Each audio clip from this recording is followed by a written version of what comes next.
Hello and welcome to Glasgow Rangers Nation with me, your host Owen, the channel that brings you your team every single day. As we are here on match day, as Rangers are in Cyprus to take on Aris Limassol in tonight's evening's Europa League game.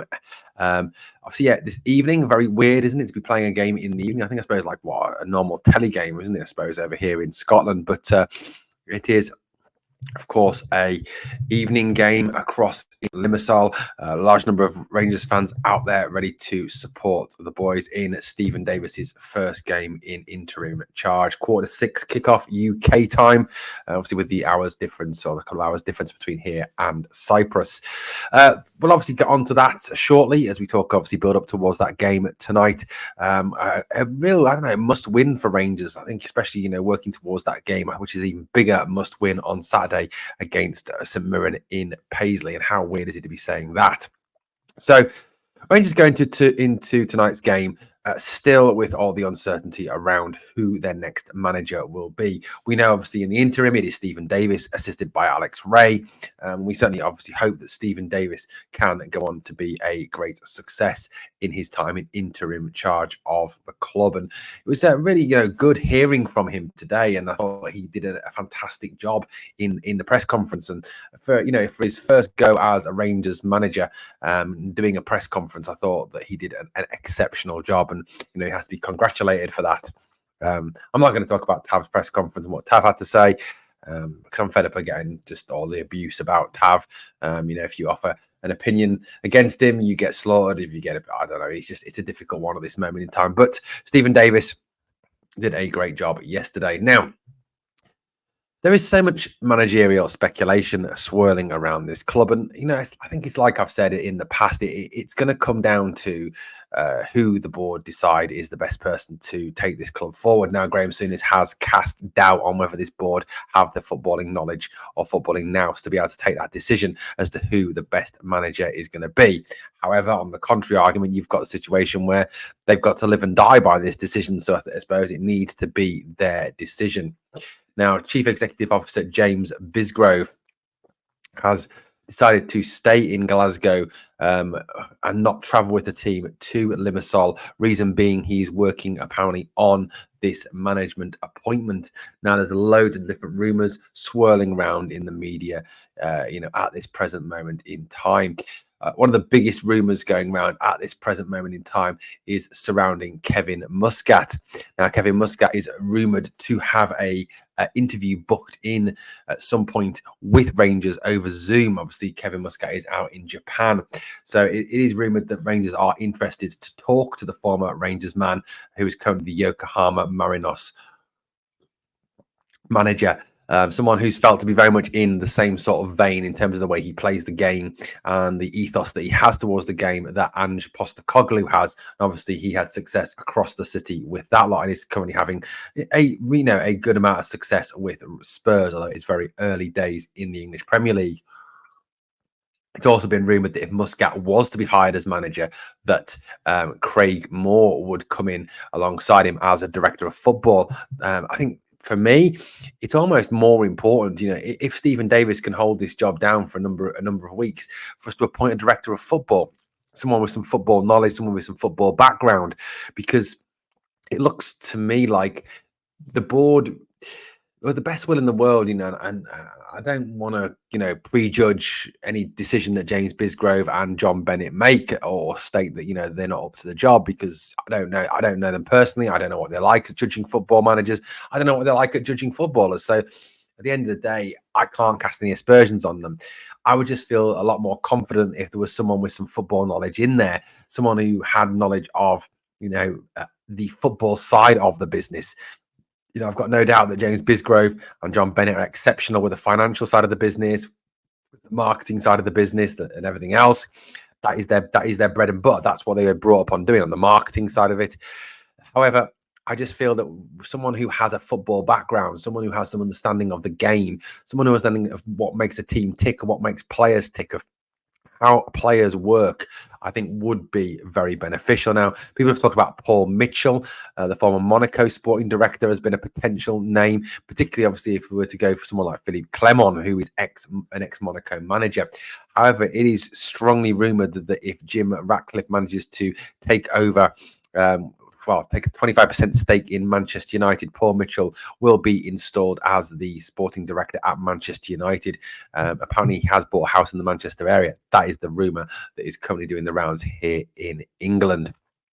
Now, I mentioned Muscat. Three managers that have been strongly rumoured in the papers so far are Kevin Muscat, Philippe Clement, and Pascal Janssen. All of whom have their merits, all of whom have their downsides. It's always the way.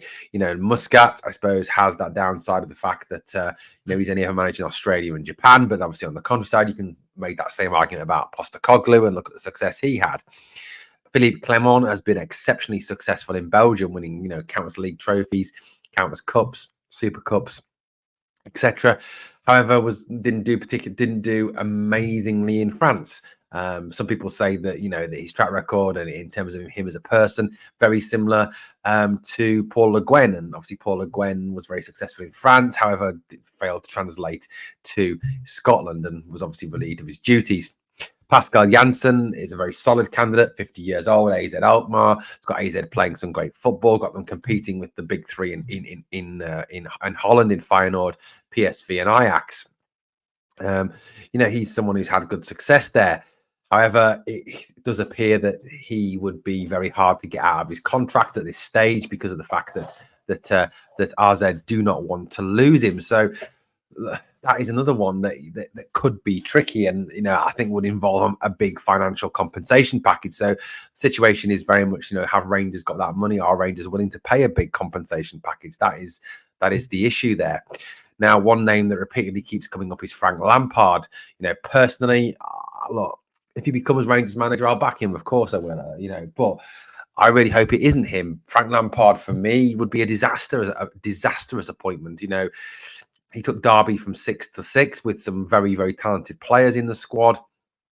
At Chelsea, yes, he had a transfer embargo at the beginning, but then once he was able to sign players, he was unable to manage those top talents, and he didn't achieve a great deal with them. And Thomas Tuchel comes in and wins the Champions League with them.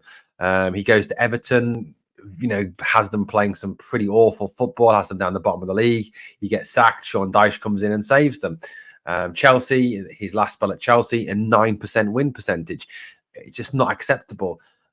Personally, and a couple of us have joked on X today, that Sheffield Wednesday have sacked their manager, Xisco Munoz. A lot of people saying, wouldn't Sheffield be a fantastic fit for Frank Lampard as manager? Really hoping that they will take that decision and take him. Of course, Frank Lampard is going to be interested in the Rangers job. Who wouldn't be interested in the Rangers job? And certainly someone like Frank, who may be looking to relaunch his managerial career. But I really just would despair that if it was him that was appointed. I think he would be an absolute disaster for this club.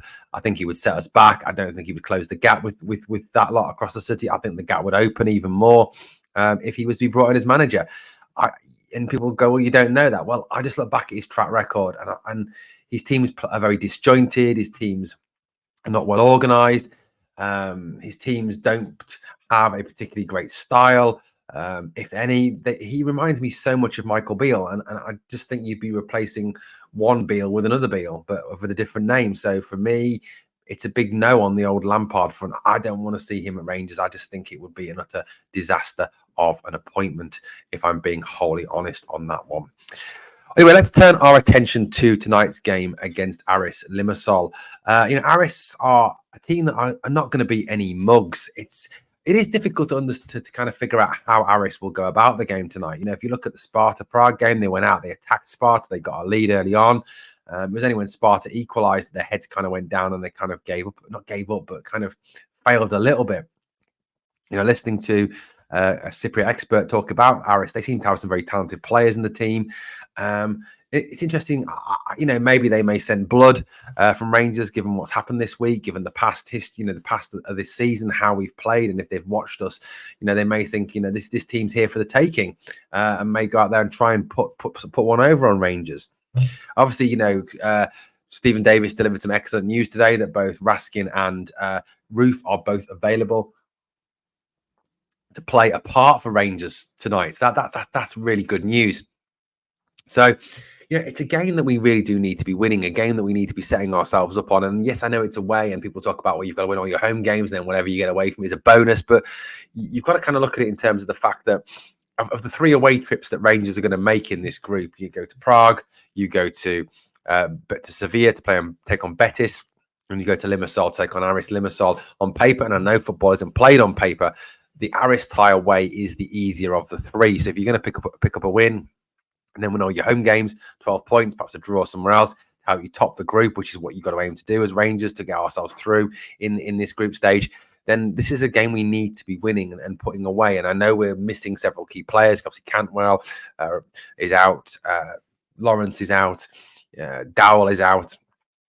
There's an awful lot. Danilo is out. There's a lot of talent missing from this team, and I understand that. But there should be more than enough talent left in this squad if played right, if motivated right, and if put in the right position to actually go on and win this game. This is the team that I would go for against Aris tonight, mainly because I think in some options this is all you've got in terms of players. So obviously Jack Butland in goal. Jack has been an absolute superstar for me. He should be captain. But I don't think Stephen Davis is in a position to make that decision. That will be for the new manager to make that decision. Back 4, Tav, Goldson, Davis, and Barisic pretty much picks itself at this moment in time. But you know, with Ridvan Yilmaz not been available for European football because he's not in the squad, you've kind of obviously got to go with Barisic at left back unless you can take a risk and put Sterling there, which realistically I don't think Rangers will. They'll go with tried and tested. Midfield 3, Lundstrom, Raskin, and Cifuentes. Obviously, you would like to have Cantwell in there or Lawrence in there, but both are out injured at this present moment in time.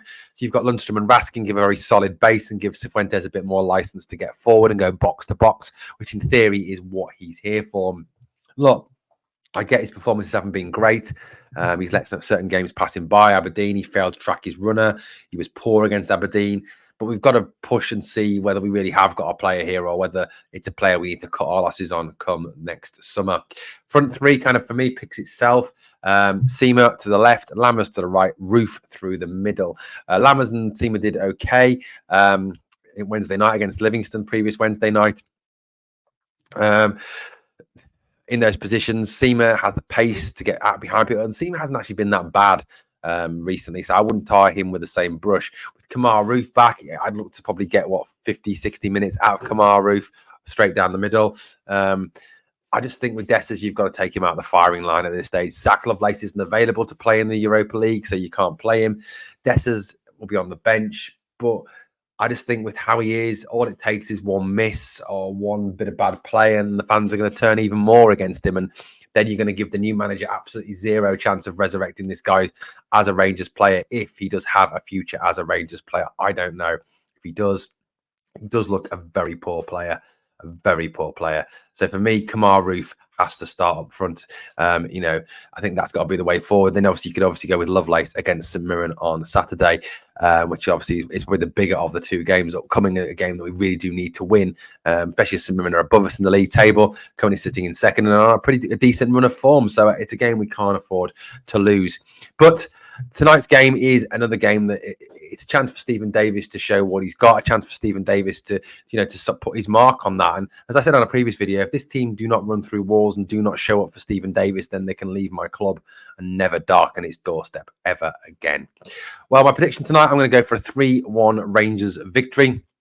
Let me know what your predictions are in the comments down below. Thank you for watching the channel. As always, guys, please hit the sub, ring the notification bell if you think we've earned it. And as always, 2 things I need you to do for me. Number 1, hit the like. And number 2, remember, we are